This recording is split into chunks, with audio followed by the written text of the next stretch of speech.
Mr. Yapo hasn't always lived in this shack. Up until the 25th of February, he owned a property in Banco 1 in Abidjan, where he was the land chief. But its residents were forcefully evicted and their homes were destroyed.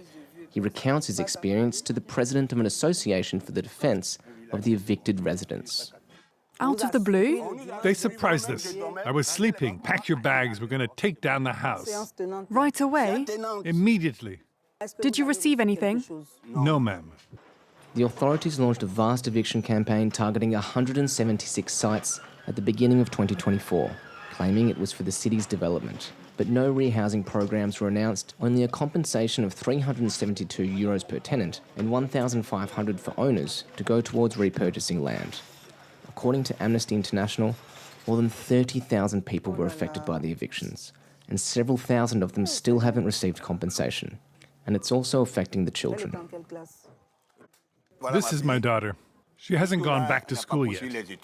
We were told to go to Dano Poland's house in Antigua 3, that the children would be enrolled there, but we didn't have any accommodation. I couldn't afford the hotel anymore because I already spent a month there for 5,000 francs. Another battle now begins for the former residents of Banco 1. Hoping to receive compensation, despite the fact that fraud has marred the list of residents eligible for compensation, the victims' representatives explain their situation to a lawyer they have just contacted. We registered 398 people, while they registered 628, so there's a difference of 230 people. So there are 230 false victims, who are generally town hall officials or municipal councillors. For having altered the list, there are non-victims who've been given rehousing compensation, and there are real victims who are not on the list. When contacted, the Atekumbe Town Hall, which was responsible for identifying those evicted from Banco 1, did not respond to our requests for interviews. The government spokesman also remained vague about the status of the compensation process and explained that the risk of flooding in unofficial areas justified the evictions. As far as the evictions are concerned, the aim is to compensate everyone. We've been through a period of rain, but with far fewer victims than in the past. And that was one of our objectives, to save lives. Because to be eligible for rehousing compensation, you have to be alive. Aya finds that argument incomprehensible.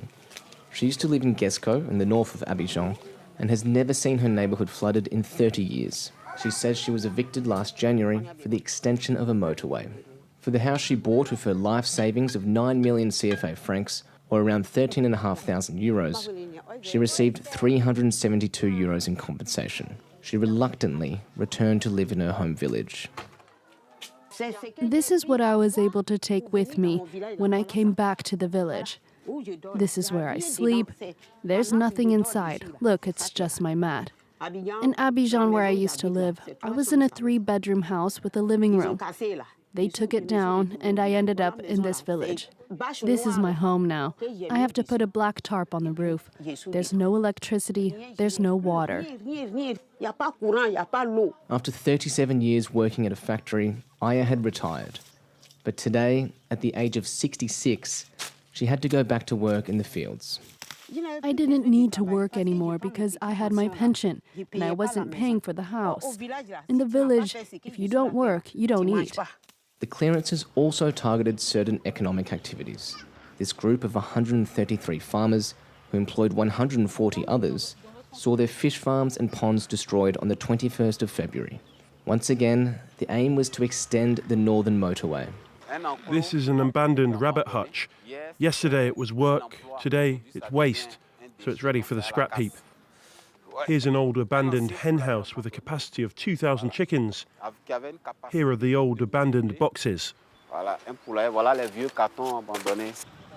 This 4-hectare agro-pastoral zone has been allocated to them by the government, but the equivalent of €1 million invested in livestock went up in smoke one day. The bulldozers entered the site. We didn't have time to save anything. They killed all the animals, so the population was in disarray. We pulled a pig out of the rubble, and it was all bloodied. There were some rabbits in cages that were crushed by the machine. These farmers are hoping to be relocated or compensated, but there has been radio silence from the authorities for over 6 months. Behind these evictions lies a policy for the development and sanitation of Abidjan entrusted to one man, the district governor Cissé Bakongo. Despite repeated requests, neither he nor his team were willing to grant us an interview. At a press conference, the spokesman for the ruling RHDP party defended his actions. It's certainly a bitter remedy, but a beneficial one for our country. When it comes to development, we need to declare certain areas to be in the public interest. Forced development is pushing some of the 5.5 million inhabitants of Ivory Coast's largest city into poverty.